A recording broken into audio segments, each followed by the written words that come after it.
Black Caps coach backs Kane Williamson at 3, Mark Chapman pushing hard.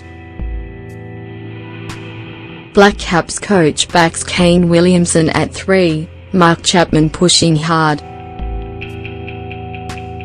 Mark Chapman's compelling form will be a hot discussion topic for New Zealand's cricket selectors on Wednesday, as coach Mike Hesson backs Kane Williamson to remain at no 3 in the 2020 team. Hesson and co-selector Gavin Larsen plan to announce their squad on Thursday for the next 3 Tri-Series internationals at home, starting with England in Wellington next Tuesday night. Discussions will carry an extra edge after New Zealand slumped to a third straight defeat, by 7 wickets to Australia in Sydney on Saturday after posting an inadequate total of 117-9. We'll have a reset and see what our best side is for the next 3 games. The last few games we haven't played as well as we can, and not just with the bat, Hesson said. In Sydney it wasn't our best performance with the bat, but we won't be making wholesale changes.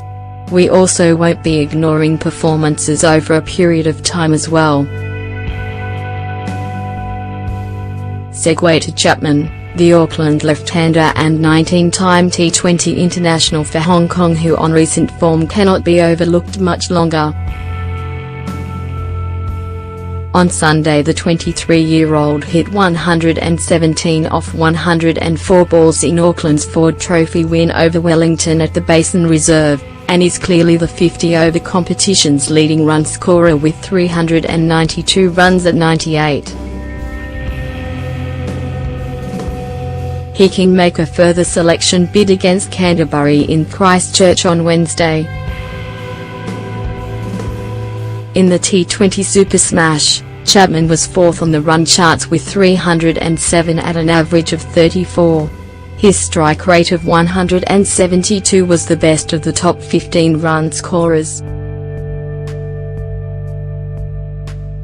He'll certainly be discussed, absolutely.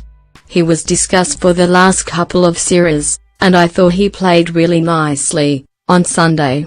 Mark will come into consideration, Hesson said.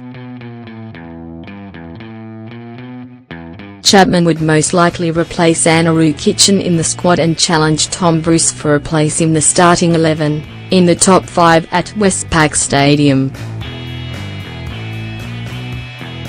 That top 5 hasn't fired in their dual losses to Pakistan, both times chasing, and on a tricky SCG pitch batting first against a brutal opening spell from Big Billy Stanlake.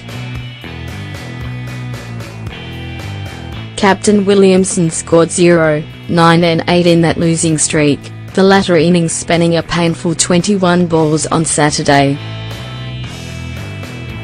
But Hesson insisted the Martin Guptill, Colin Munro and Williamson top 3 would remain in that order, after injury ruled out both Williamson and Munro for 1 game each against Pakistan. It was 2 or 3 games ago Colin and Martin were tearing our opposition apart. They complement each other really well. 3 into 2 doesn't go, and Kane is ideally suited more at the top, but so are the other 2. 3 is a shift but not a massive one. Kane's a fine T20 player all around the world. He's had a few misses and that's T20 cricket. We know he's a quality player and he'll hit a couple out of the screws in the next game and he'll be away. I've got no issues that Kane will come right very quickly. Hesson said they tweak the order in every T20 game depending on the situation. Colin de Granholm, 38 off 24, looked their best player in Sydney but arrived very late at no 7. Hesson said at a shaky 34-4 in the 8th over Tom Blundell was elevated to face the quick so de Granholm could attack the spinners later. Outplayed in all facets by Australia, where they've struggled badly in recent years, New Zealand will get a boost from returning home to face England in Wellington and Hamilton, and Australia at Eden Park on February 16.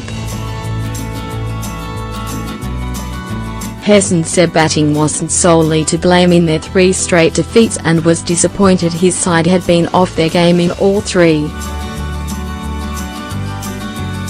It's T20 cricket and we've won quite a few like that when we've been on.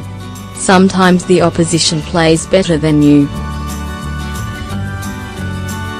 We found conditions very tough in Sydney and struggled to get that momentum, and our total was never going to be enough.